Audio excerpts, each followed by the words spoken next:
So I'm in the main dojo area with Miss Hickman, who teaches the little ninjas, and we're just going to find out a bit more about what goes on in one of the little ninja classes. So obviously our little ninjas are 3 to 5 year olds. We do have occasionally some 2.5-year-olds as well, depending if obviously how advanced they are, or if they're quite active. We have some parents that are like, oh, they're really active and they need to get into something. We tend to let them in. We try and keep it fun and interactive, so we have lots of things around obviously that we use to try and keep them engaged with learning the techniques as well as all the other aspects of it. Now I can see a whole array of different things that we've got here on the floor. Can you just take me through how each of the different things apply to the class? Yeah, so we have our sticker charts and our own stickers, so we tend to try and keep them quite engaging, and we all know children love rewards. So as you can see, this person has lots of stickers. So we tend to try and encourage them to want to come to class. So we have lots of different boxes. So what we try and do is our first box, this person's covered there what it says, but it says attendance. So when they come, they'll all sit down. We tend to do our warm up and stretch just in case anyone comes late, because it can be very upsetting if you miss out on the stickers. Especially when you're 3. Yeah, it can be quite a dramatic time. So we tend to stick it on here, so they'll have one sticker. The stickers, if I just show you, are these. And I haven't got many on this one, but it's a variety of colours.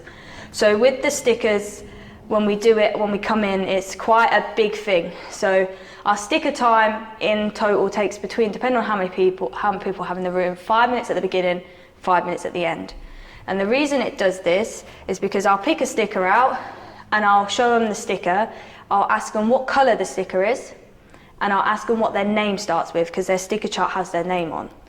And then they'll give me this information. If they're unsure, we tend to guide them. So we won't tell them necessarily if I give them a green one and they say blue, I won't go, no, it's green. I'll go, it's a green sticker. And then they'll learn eventually that colour, hopefully, is green. I do try and mix up the stickers as well. And we do have it on the wall. Sometimes our sticker charts are on the floor, but we do mix up where they go, so they have to find that obviously their thing. We have some that are older and some that are younger. So obviously the 5s start to learn to spell their names.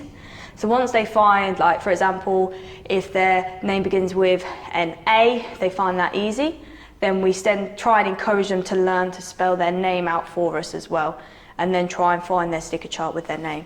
So sort of learning how to spell their name as well as encouraging them to find their own.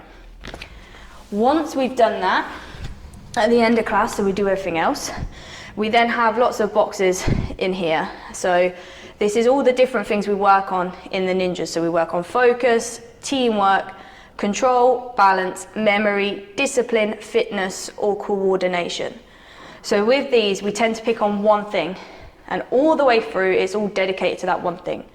And I will keep prompting throughout the class, like if we're working on control, I'll keep going, we're going to lift our leg up and we're going to control our kick out, and I'll really exaggerate what we're working on at that time. And then when they get to the end, the same with how we did the letters, asking what their name was at the beginning, I'll ask what they work on.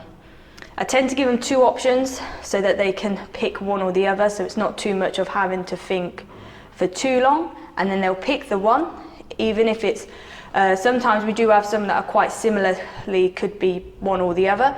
So I tend to guide them again if they don't necessarily have it, the one that we worked on. And then they'll go and obviously these words are a lot harder than their names to find. So I normally have a helper, or if I do it myself, I tend, if they struggle to find it, or I'll say, oh, it's teamwork, and I'll try and explain that starts with a T as well.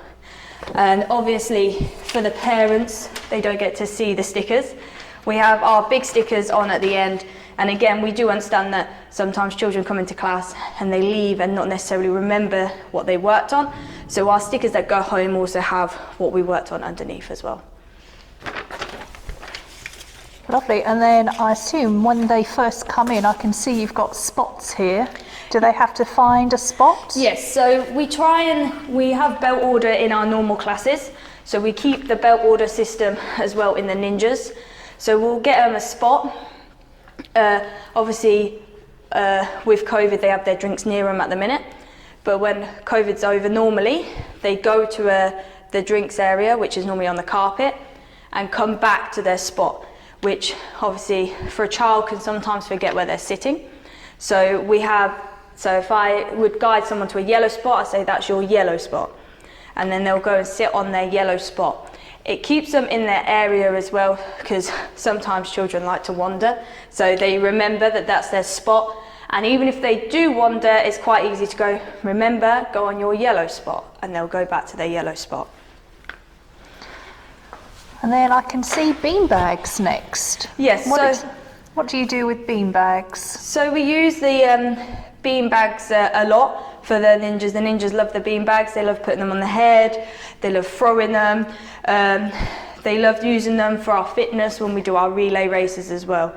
So what we do with the beanbags is mainly concentrate on balancing with them and trying to get their posture as well. So for children, they lift their leg up, they tend to drop their head down, which then causes them to wobble.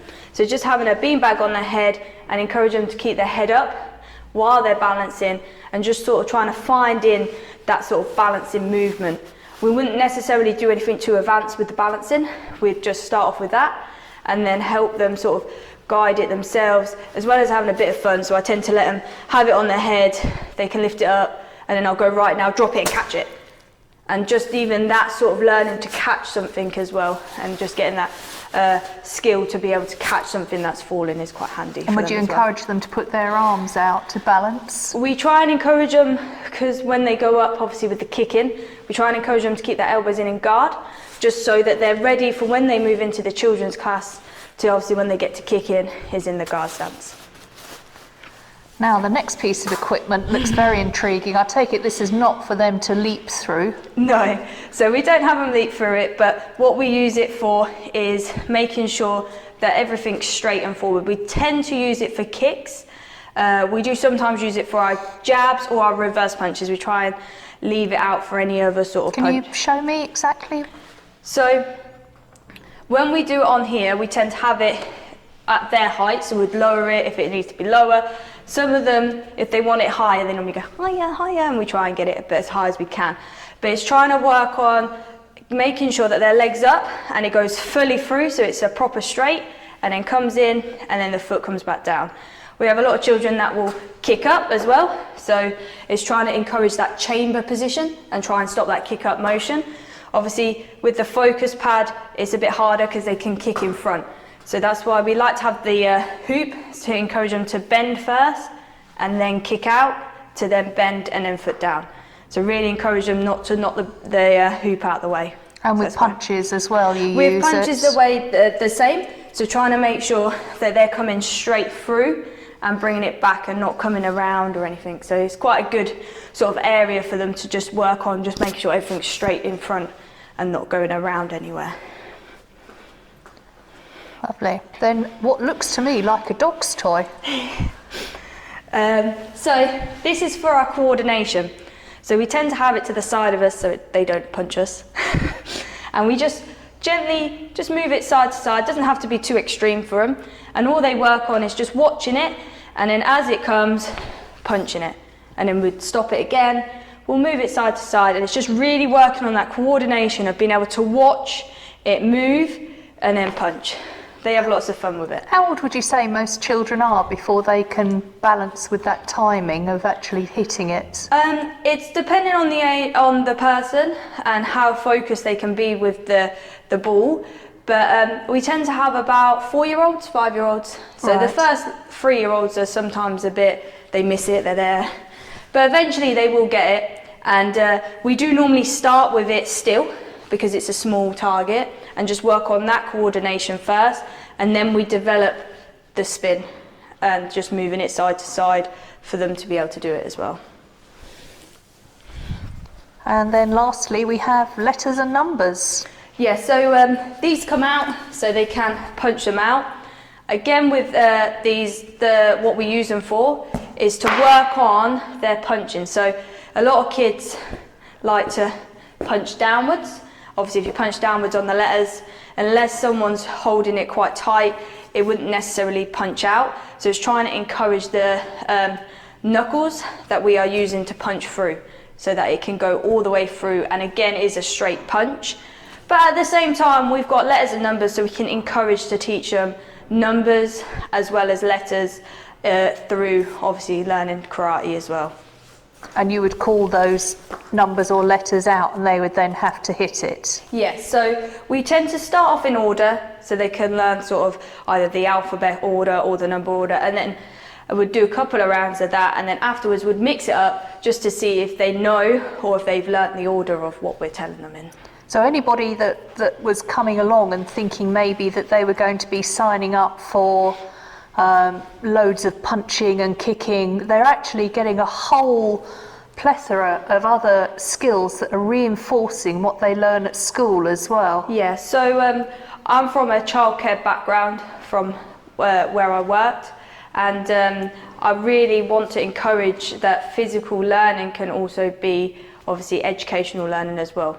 And fun. And fun, yeah.